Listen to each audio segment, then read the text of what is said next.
Shalom rekan-rekan pemuda, kembali lagi kita berjumpa di renungan pada pagi hari ini. Sebelum kita memulai renungan pada hari ini, mari kita bersatu di dalam doa. Kita berdoa. Allah Bapa kami yang bertahta dalam kerajaan surga, terima kasih untuk penyertaan dan perlindungan-Mu Tuhan, bagi setiap kami Tuhan hingga kami masih boleh Engkau berikan kesempatan hingga saat ini ya Tuhan. Sebentar kami mau membaca, merenungkan dan mendengarkan firman-Mu. Kiranya Tuhan firman-Mu tidak hanya laut begitu saja, namun dapat benar-benar kami pahami, mengerti, dan kami dengan setia melakukannya dalam kehidupan kami sehari-hari. Berfirman-Lah ya Tuhan, kami sudah siap untuk mendengar. Dalam nama Tuhan Yesus kami sudah berdoa dan mengucap syukur. Amin. Rekan-rekan pemuda, renungan kita pada pagi hari ini mengambil bacaan dari Nehemia pasal 9 ayat 16 sampai 19. Nehemia pasal 9 ayat 16 sampai 19 yang menyatakan, "Tetapi mereka nenek moyang kami itu bertindak angkuh dan bersitegang leher dan tidak patuh kepada perintah-perintah-Mu.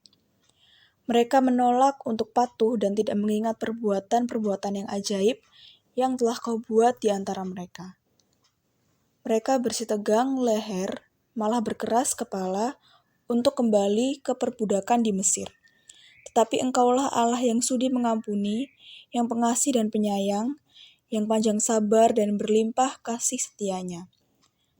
Engkau tidak meninggalkan mereka. Bahkan ketika mereka membuat anak lembu tuangan dan berkata, 'Inilah Allahmu yang menuntun engkau keluar dari Mesir,' dan berbuat nista yang besar. Engkau tidak meninggalkan mereka di padang gurun karena kasih sayang-Mu yang besar.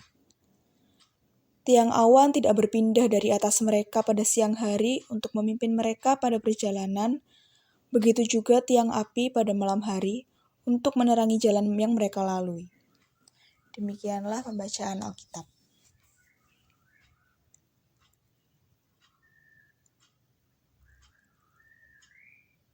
Rekan-rekan pemuda, sebuah pepatah yang cukup populer mengatakan bahwa hanya keledai yang jatuh 2 kali ke dalam lubang yang sama.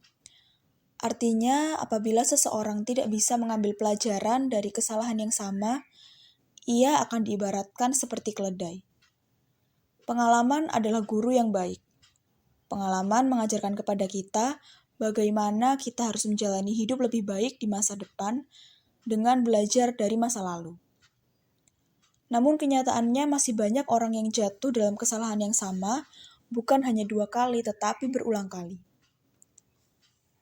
Setelah bangsa Israel kembali dari tanah pembuangan di Babel, maka mereka berkumpul dan berpuasa dengan mengenakan kain kabung dan dengan tanah di kepala sebagai tanda kesedihan dan penyesalan akan segala dosa-dosa mereka dan dosa-dosa nenek moyang mereka. Dalam pengakuan dosa ini, mereka berefleksi dan mengevaluasi diri, termasuk perbuatan nenek moyang mereka yang diakui telah bertindak angkuh, bahkan sering bersitegang leher, dan menunjukkan sikap dan perbuatan yang tidak patuh kepada perintah-perintah Tuhan. Walaupun kasih setia Tuhan nyata dalam sejarah dan kehidupan bangsa Israel, namun tetap saja mereka sering memberontak dan melawan Tuhan. Walaupun demikian, Tuhan tidak pernah meninggalkan mereka dan tetap mau mengampuni mereka. Inilah bukti kasih setia Tuhan bagi bangsa Israel. Sobat muda, sebagian dari kita dapat belajar dari kesalahan masa lalu dan memperbaiki diri untuk lebih baik lagi di saat ini dan masa mendatang. Sayangnya, masih banyak orang yang mengulangi kesalahan yang sama dan tidak pernah mau belajar untuk berubah serta mengintrospeksi diri. Mari saudara, jadikan hari ini lebih baik dari hari kemarin. Berusahalah menjadi seorang pribadi yang berubah dan berbuah bagi Tuhan dan juga sesama. Demikian rekan-rekan renungan pada hari ini. Mari kita bersatu di dalam doa. Ya Allah Bapa kami yang bertahta dalam kerajaan surga, terima kasih ya Bapa untuk firman-Mu yang baru saja boleh bersama kami dengarkan dan renungkan ya Tuhan. Kiranya Tuhan kami senantiasa menjadi anak-anak-Mu yang tetap setia kepadamu ya Tuhan, dalam segala pergumulan atau apapun yang kami hadapi ya Tuhan. Biarlah kami tetap patuh, taat kepadamu dan tidak jatuh pada kesalahan yang sama ya Tuhan.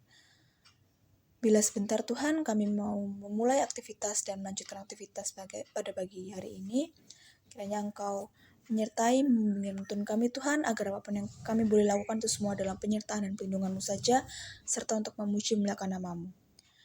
Ampuni Tuhan kesalahan dosa kami, hanya dalam nama Tuhan Yesus kami sudah berdoa dan mengucap syukur. Amin.